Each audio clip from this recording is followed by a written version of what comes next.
자, 계속 이어서 해 보겠습니다. 지난 시간에 우리가 그 제국주의 국가들이 식민지를 확보하는 전쟁에 뛰어드는 것까지 했는데, 일단은 퍼펙트한 식민지 1호였던 중국에 대해서 보도록 하겠습니다. 이 사진 같은 경우에는 1800년대, 즉 19세기에 서양의 한 신문 기사에 연재되었던 그런 사파예요. 이 중국이라는 거대한 케이크 덩어리를 영국, 엘리자베스 여왕이에요. 영국, 독일, 그 다음 독일이고, 프랑스, 일본, 러시아가 다 칼에 꽂고 나눠 먹으려고 하는 모습을 그리고 있어요. 자, 이 중국의 별명이 한때 세계 맛집이었습니다. 다른 말은 세계 식탁이었는데, 이 중국 같은 경우는 영국과 프랑스, 러시아가 골고루 잘 나눠 드셨어요. 사이좋게 나눠 드신 곳이에요. 이렇게 중국이라는 땅을 강대국들이 다 쪼개어 가져가고 있는 형국이었고, 그리고 두 번째 퍼펙트 식민지는 인도입니다. 인도하면 떠오르는 건 뭐예요? 카레가 떠오를 수도 있고, 여러 가지 떠오를 수 있는데, 마하트마 간디의 물레가 떠오를 거예요. 여러분들 인도는 처음에는 영국과 프랑스가 누가 인도를 차지할 것인지에 대해서 둘이 한번 딱 꽝 하고 붙어요. 근데 여기서 누가 이깁니까? 네. 영국이 프랑스를 가볍게 제압하고 영국이 인도를 식민지로 지배하게 됩니다.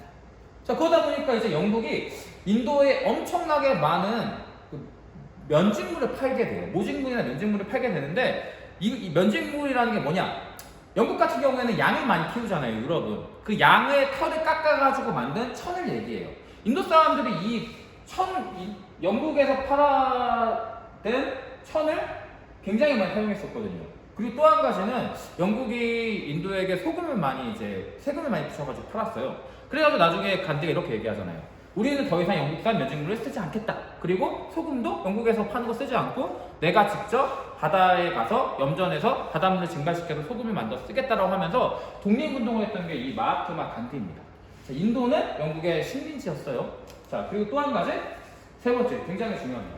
이 아프리카 대륙 같은 경우에는 지구상에서 가장 큰 대륙인데, 이 아프리카 대륙을 차지하기 위해서 영국과 프랑스가 또 한 번 싸우게 돼요. 아까 전에 여러분들이 봤겠지만 인도에서는 영국과 프랑스가 싸웠을 때 누가 승리했죠? 네, 영국이 승리했습니다. 마찬가지로 이번에도 영국 같은 경우에는 아프리카를 세로로 잘라먹으려고 했었어요. 아프리카를 위에서부터 이집트의 수도인 카이로에서부터 남아프리카에 있는 케이프타운까지 세로로 잘라먹으려고 했었던 게 영국입니다. 자, 이걸 뭐라고 하냐면 종단이라고 해요. 종단. 우리가 나중에 여러분들이 이제 코로나19 때문에 지금 너무나 힘든 상황인데, 코로나19가 조금 잠잠해지면 이제 해외여행도 갈 수 있고 여행도 자유롭게 다닐 수 있겠죠. 그럼 우리가 이제 비행기를 타려면 어디로 가야 돼요? 영종도에 가야 되죠. 영종도. 그래서 영국은 종단 정책이에요. 영종도. 자, 영국은 종단이고, 반면에 프랑스 같은 경우는, 미안합니다 여러분들, 좀 무슨라고 해봤습니다. 자, 프랑스 같은 경우에는 마다가스카르라고 들어봤어요, 여러분들? 마다가스카르의 펭귄이라고 들어보셨을 텐데, 이 마다가스카르를 기점으로 영국 어떻게 하려고 했냐? 아프리카를 가로로 잘라먹으려고 했어요. 이걸 뭐라고 하냐? 횡단 정책이라고 해요. 횡단. 자, 그래서 프랑스의 종단 정책, 세로로 잘라먹으려는 정책과, 영국의 세로로 잘라먹으려는 종단 정책과 프랑스의 가로로 잘라먹으려는 횡단 정책이 부딪힐 수밖에 없겠죠. 왜? 이 가운데의 시험에서 크로스가 될 거기 때문에 그래요. 이 지역의 이름이 지금의 수단이지만 이때는 파쇼다라고 불렸습니다. 그럼 당연한 얘기지만 영국과 프랑스가 어디서 부딪히겠어요? 네, 파쇼다에서 꽝 하고 부딪히게 되는 거예요. 자, 이렇게 해서 영국과 프랑스는 이 파쇼다에서 한바탕 크게 전쟁을 할 거네요. 근데 여기에서 놀라운 일이 벌어집니다. 이거는 아프리카 지도인데, 지금 최근에 나타난 아프리카 지도예요. 근데 아프리카 지도의 특징은 간단해요. 지도가 굉장히 자로 짜는 것처럼 반듯하게 되어 있죠. 왜 그런지 아세요, 여러분들? 아프리카가 식민 지배를 오래 당했기 때문에 그래요. 자, 계속 보도록 할게요. 자, 그래서 이 파쇼다 사건의 결과는 정말 놀라운 일이 벌어집니다. 프랑스 같은 경우는 지금 중국에서도 한번 영국한테 다시 털렸어요. 그리고 이제 인도에서도 영국한테 한번 털렸죠. 그럼 이번에는 진짜 도끼를 품고 죽일 각오로 싸워볼 생각을 해야 되는데, 프랑스가 머리를 씁니다. 이번에도 또 털리면 어떡하지? 영국 저번에 보니까 얘 겁나 싸움 잘하던데, 무기 겁나 장난 아니던데 라고 생각을 하니까 프랑스가 영국한테 양보를 하게 돼요. 어떻게? 영국이 지금 동당 정책을 하고 있고 프랑스는 횡단 정책을 하고 있으니까 가운데서 만날 수밖에 없잖아요. 근데 프랑스가 이렇게 얘기합니다. 영국님께서 새로 드시고 싶으시면은 그렇게 드십시오. 저희는 어떻게 먹겠습니까? 영국님께서 드시고 싶어 하시는 파쇼다 지역은 영국님이 드시고, 대신에 우리는 파쇼다를 제외한 다른 지역을 가로로 잘라 먹겠습니다라고 얘기하는 거예요. 근데 여기서 프랑스의 이 제안에 영국은 어떻게 할까요? 영국도 당연히 손해볼 게 없죠. 왜? 원하는 대로 종단 정책을 했을 뿐더러 세상은 넓고 세상은 넓고 땅의 핑미지는 많거든요. 그러다 보니까 영국도 프랑스와 싸울 생각이 이제 전혀 없어요. 그래서 이제 이 파쇼다 사건의 결과는 프랑스의 양보로 프랑스가 아프리카에 있는 영토를 양보하게 되고요. 가장 큰 결과는 영국과 프랑스가 더 이상 식민지 문제로 싸우지 않습니다. 왜? 어차피 세계는 넓고 식민지는 많으니까. 이 둘이 그래서 나중에 1차 세계대전 때 한 팀을 먹는 거예요. 자, 여러분들 이제 알겠죠? 영국과 프랑스가 식민지 문제로 더 이상 싸우지 않는 이유 생각해보세요. 잘 알겠죠? 이제 선생님 다 얘기해줬는데 여러분이 한번 역사는 한번 생각해보는 시간이 굉장히 중요한 과목이에요. 자, 이렇게 해서 1차 세계대전의 배경이 지금 딱 트기 시작하고 있어요. 자, 그리고 나서 이제 1차 세계대전이 발생할 건데 1차 세계대전의 원인은 정말 간단합니다. 산업혁명이 빨랐던 나라가 이미 먹음직스러운 식민지 중국, 인도, 아프리카를 전부 다 차지하고 있어요. 그럼 산업혁명이 늦었던 나라들은 먹을 식민지가 없죠 지금. 그래서 세계 산업혁명에서 넘버원이었던 세계 최강대국 영국, 그리고 산업혁명 넘버2였던 세계 2위 프랑스, 그리고 세계 최대 영토를 가지고 있었던 세계 국력 3 러시아와 식민지를 먹고 있는 이 나라들과 식민지를 먹지 못했던 산업혁명이 늦었던 독일과 일본, 이탈리아 같은 나라들이 싸웠던 게 1차 세계대전인데 여러분 여기서 중요한 게 있어요. 지금 독일과 이탈리아 같은 경우에는 당연히 식민지를 못 먹으면 나라가 망하기 때문에 왜? 아까 얘기했잖아요. 제국주의 국가들은 폭주 기관차와 같다고 식민지를 못 먹으면 망하는 거예요. 그렇기 때문에 이 독일과 이탈리아 같은 경우에는 식민지를 먹기 위해 영국과 프랑스와 러시아에게 들이대야 했지만 일본 같은 경우에는 사실 2차 대전에서는 주축국에 해당하지만 1차 대전 때는 일본이 앞장서지는 않아요. 왜 그럴까요? 일본은 인구도 많지 않고 자원도 많지 않고 뭐 힘도 약했던 어떤 나라 하나를 식민지로 삼았거든요. 이미 다 잘 알겠죠? 그 나라가 어디죠? 그렇죠, 여러분들. 일본은 이미 조선이라는 나라를 식민지로 삼았기 때문에 1차 세계대전에는 끼지 않습니다. 나중에는 물론 일본이 영국하고 팀을 껴요. 나중에 일본이 1차 세계대전이 끝나갈 무렵에 영국 쪽으로 들어가게 되는데 그 전까지만 해도 독일과 이탈리아가 팀을 묶고 싸웠던 거예요. 자, 계속 자세히 한번 봐볼게요. 자, 이렇게 해서 1차 세계대전의 배경을 받고 이제 본격적으로 1차 세계대전에 들어갈 거예요. 자, 일단 1차 세계대전은 세계 1등이었던 영국, 2위였던 프랑스, 3위였던 러시아가 세계 1, 2, 3등이 한 편을 먹은 삼국협상이라는 팀이 결성이 됐습니다. 삼국협상의 팀의 목적은 뭘까요? 뭔가 바꿔보고 싶어 했을까요? 아니면 세계를 이대로 유지하고 싶어 했을까요? 답은 간단해요. 지금 영국과 프랑스, 러시아 먹고 싶은 만큼 다 먹고 있죠. 하고 싶은 대로 다 하고 있어요. 바꾸고 싶을까요? 아니죠. 세계를 이대로 유지하자라는 게 삼국협상의 목적입니다. 반면에 어떤 나라들이 불만이 많았겠어요?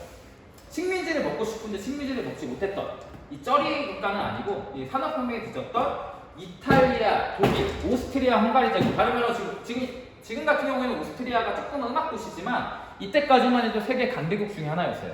이 세 나라가 굉장히 절친해지는 거예요. 왜? 식민지를 먹지 못하면 제국주의 국가는 생존할 수 없으니까. 그래서 이 세 나라가 힘을 맺고 만든 게 삼국동맹입니다. 자, 그래서 1차 세계대전은 삼국협상과 삼국동맹이 한바탕 꽝 하고 붙은 전쟁이었어요. 자, 계속 가보도록 할게요. 자, 그래서 선생님이 지금 이번에는 여러분들 이해를 돕기 위해서 예제 하나를 준비했습니다. 일본 만화를 가져오는 게 선생님이 조금 여러분들한테 미안하긴 한데 모든 것은 다 여러분들의 이해를 돕기 위해서 준비를 했습니다. 자, 이 장면 같은 경우에는 흰수염 해적단의 2번 대장 에이스라는 친구랑 검은 수염 마샬드 투치가 한바탕 꽝하고 붙는 장면이에요. 그리고 나서 나중에 이 에이스가 불리해지니까 대형제라는 걸 소환해가지고 이제 이그리그 열매의 필살기를 썼고 이제 검은 수염은 어두운 연애의 필살기를 이런 말하기 좀 이런 거 하니까 좀 자괴감이 느껴지네. 이거 좀 아닌 것 같은데 아무튼 이게 그 원 땡땡 만화에서 보이는 정상결전의 방아쇠가 된 사건이에요. 이때 에이스가 해군에 잡혀가게 되면서 처형식을 하게 되고 결국 거대한 전쟁이 시작되죠. 마찬가지로 제1차 세계대전도 거대한 전쟁이었기 때문에 이 전쟁에 방아쇠가 있었어요. 그 방아쇠가 바로 그 유명한 사라예보 사건입니다. 여러분들 이 총을 보면 이 방아쇠라는 게 있어요. 근데 이미 1차 세계대전 같은 경우에는 전쟁의 모든 조건이 다 갖춰져 있었어요. 식민지를 먹은 나라, 그리고 먹지 못한 나라가 어찌됐든 식민지를 먹지 못한 나라의 불만이 커지게 되었고 이 나라가 식민지를 가진 나라를 공격해서 이겨야지만 식민지를 얻을 수 있고 나라가 유지가 됐었기 때문에 언제든 일어날 수밖에 없었던 전쟁이에요. 근데 하지만 이 전쟁에는 방아쇠가 필요했겠죠. 지금 우리가 총을 쏘려고 다 준비해놨어요. 총알도 넣어놨고 장전도 했고 다 됐는데 어떻게 해야지만 총알이 발사되죠? 방아쇠를 당겨야지 발사돼요. 이 전쟁의 방아쇠는 바로 오스트리아 황태자 암살 사건인 사라예보 사건이었습니다. 이 세르비아, 지금의 러시아의 청년이 오스트리아 황태자가 사라예보라는 도시에 방문했어요. 지금 보스니아라는 나라의 그 도시인데 이 사라예보에 오스트리아 황태자가 방문해서 카 퍼레이드를 하고 있었어요. 오 하면서 퍼레이드를 하고 있었는데 그때 세르비아 청년이 오스트리아 황태자에게 다가갑니다. 그러면서 이제 총을 꺼내서 그 자리에서 황태자의 가슴을 총으로 쏩니다. 황태자만 죽인 게 아니라 그 옆에 있었던 황태자의 부인까지 총으로 쏴서 죽여버려요. 이 사건이 바로 그 유명한 사라예보 사건입니다. 자, 이 사라예보 사건에서 누가 죽었죠? 오스트리아 헝가리 제국의 황태자가 죽었어요. 당연히 오스트리아 헝가리 제국은 분노하게 됐겠죠. 자, 그래서 오스트리아 헝가리 제국이 세르비아라는 나라에 참고로 이 세르비아는 러시아 계열입니다. 이 세르비아라는 나라에 선전포고를 하게 돼요. 자, 선전포고를 하게 되고 이 세르비아는 혼자서 오스트리아 헝가리 제국이 감당이 되지 않죠. 그러다 보니까 같은 슬라브족 계열 국가인 러시아에게 헬프를 치게 됩니다. 자, 러시아가 이 요청에 받아들여서 전장터에 들어오니까 러시아가 다시 오스트리아 헝가리 제국에 선전포고를 하게 되고 오스트리아 헝가리 제국 혼자서는 러시아를 감당할 수 없으니까 같은 게르만족 국가인 독일에게 헬프를 치게 됩니다. 자, 그래서 독일도 이 전쟁에 들어오는 거예요. 독일이 들어오니까 자연스럽게 프랑스가 전쟁에 들어오게 되고 프랑스가 들어오니까 이제 이탈리아도 전쟁에 참전하게 되고 영국까지 전쟁에 참전하게 되면서 이 사라예보의 성공 사건이 제1차 세계대전이라는 거대한 사건으로 이어지게 되는 거예요. 근데 여러분들 여기서 주목해야 될 점이 있어요. 이거 시험에 되게 자주 나오는 개념인데 지금 여러분이 딱 봤을 때 여러분들한테 이제 뭐 승부에 뭔가 누가 이길지에 대해서 승리자를 예측하라고 누군가 물어봤어요. 그러니까 세계 1, 2, 3등이 편먹은 영국, 프랑스, 러시아가 팀먹은 서구협상이랑 세계의 산업혁명이 늦은 나라들이 팀을 먹은 한국 동맹이 싸웠는데 누가 이길 것 같아라고 물어봤어요. 그럼 여러분들 누구한테 걸 거예요? 저라면 정상적인 사고가 바뀐 사람이라면 아마 한국 협상에게 전제사에 올인할 거예요. 실제로 똑같이 생각한 나라가 하나 있었어요.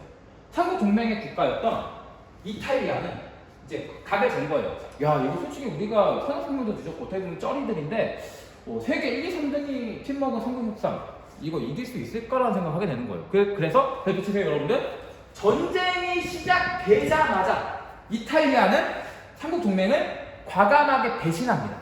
어떻게 보면 뭐 빠른 태세 전환이라고 할 수 있었겠죠? 이탈리아가 빠르게 배신해서 어디로 들어갑니까? 네, 프랑스, 영국, 러시아가 있었던 한국 협상으로 기어 들어가게 됩니다. 자, 그럼 생각해보세요. 지금 가뜩이나 한국 동맹에게 전쟁이 불리했었는데 한국 동맹의 하나였던 이탈리아까지 배신에 때려버리니까 가뜩이나 불리한 상황이 이제 2대4가 되어버립니다. 이 상황에서 독일과 오스트리아 헝가리 제국은 포기할까요? 그렇지 않아요. 독일과 오스트리아는 이탈리아 배신했지만 어마무시한 능력을 발휘하면서 거의 미쳐 날뛰고 도저히 막을 수 없는 지경에까지 이르게 됩니다. 이 지도는 조금 이따 같이 보도록 하고, 자, 지금부터 전개 상황을 한번 봐볼게요. 독일이 프랑스를 쳐들어가려고 했었어요 처음에. 자, 지도 한번 봐볼게요. 독일과 오스트리아 헝가리 제국이 위치한 곳이 바로 이 유럽의 한 가운데였습니다. 이 독일과 오스트리아 제국이 제일 먼저 쳐들어가려면 둘 중에 하나를 쳐들어가야 돼요. 물론 당연히 저였으면 배신자부터 응징해야 되겠죠. 이탈리아부터 쳐들어갔어야 되는 건데 이탈리아는 당시 프랑스보다는 국방력이 그렇게 강하지 않았어요. 자, 그리고 또 한 가지, 러시아를 공격해 들어가자니 러시아는 굉장히 거리도 멀었고 그 러시아는 영토가 너무 넓었어요. 그러다 보니까 독일과 오스트리아의 첫 번째 타겟은 바로 이탈리아나 러시아가 아니라 프랑스였습니다. 자, 독일과 오스트리아가 프랑스를 쳐들어가려고 하는데 이 가운데 나라가 하나 있었어요. 그 나라가 어디였냐면 바로 이 벨기에라는 나라였어요. 참고로 여러분들, 독일과 오스트리아가 영국은 왜 제일 나중에 쳐들어가지 알죠? 이 지도를 자세히 한번 봐보세요. 자, 프랑스, 이탈리아, 러시아 전부 다 육지랑 연결되어 있죠. 하지만 영국은 여기 잘 보세요. 영국은 바다 건너에 있는 섬나라였기 때문에 영국은 항상 제일 마지막에 쳐들어가는 거예요. 자, 그래서 독일과 오스트리아 헝가리 제국이 제일 먼저 프랑스를 쳐들어가려는 계획을 세웁니다. 하지만 여기서 문제가 하나 있었어요. 어떤 문제였냐? 이거 시험지에 답을 낼 건데 잘 기억해 주세요. 독일과 오스트리아 헝가리 제국 사이가 프랑스 사이에는 벨기에라는 나라가 있었어요. 벨기에. 그럼 독일과 오스트리아가 프랑스를 쳐들어가려면 반드시 벨기에를 거쳐서 지나갔어야 했겠죠? 자, 그래서 이제 독일이 벨기에를 침공하기 앞서서 벨기에에게 선전포고를 합니다. 참고로 이때 벨기에의 별명이 뭐였냐? 벨기에는 지금도 초콜릿이 유명한 나라예요. 벨기에의 별명은 초콜릿 병사들입니다. 왜 초콜릿 병사라고 불렸을까요? 여러분들, 타이거 병사, 호랑이 병사, 아니면 뭐 유령 병사, 아니 바론 병사, 어때? 세 보여요? 드래곤 병사, 세 보여요? 약해 보여요? 겁나 세 보이죠. 근데 초콜릿 병사, 미키마우스 병사, 뭐 아니면 뭐 레빗, 토끼 병사, 어때요? 세 보여요? 약해 보이죠. 벨기에 같은 경우에는 국방력이 약하기로 소문난 나라였어요. 그래서 벨기에의 별명이 초콜릿 병사였다는 거는 초콜릿처럼 한 입에 먹어버릴 수 있을 정도로 약한 국방력을 갖고 있었다는 의미예요. 자, 그리고 나서 이제 독일이 벨기에에 선전포고합니다.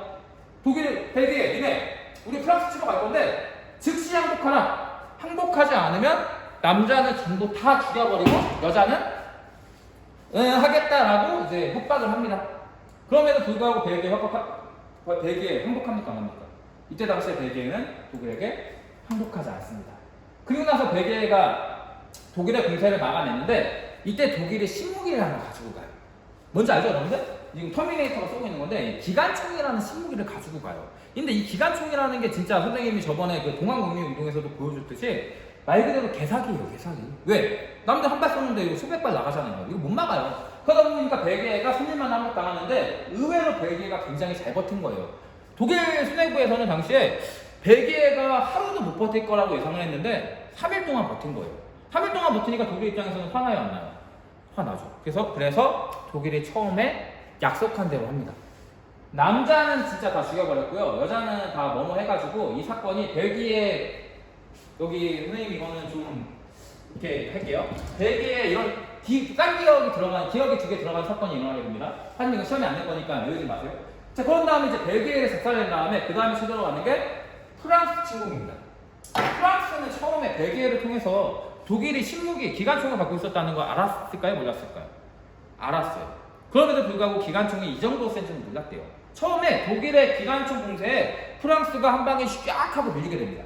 자, 밀리게 되는데 이 독일이 말 그대로 처음에 2대4로 시작했잖아요. 이탈리아 배신하고 독일과 오스트리아 헝가리 제국 벨기에 공격하고 프랑스 쳐들어가고 하는데 독일이 그리고 오스트리아가 생각보다 너무 센 거예요. 영국과 프랑스가 생각하는 독일의 힘이 이 정도였다면 실제 독일은 이따만 했던 거예요. 그래서 독일님이 말 그대로 미쳐 날뛰고 있습니다. 독일님을 도저히 막을 수 없습니다. 못 막았어요. 그래가지고 이 독일을 막기 위한 프랑스의 전략은 뭐였을까요? 독일이 실제로 이 전략에 성공해서 프랑스가 독일을 어느 정도 막아내는데 나중에는 물론 편리지만요. 자, 여기서부터 이 다음은 다음 시간에 이어서 하겠습니다. 오늘 수업 여기까지 할게요.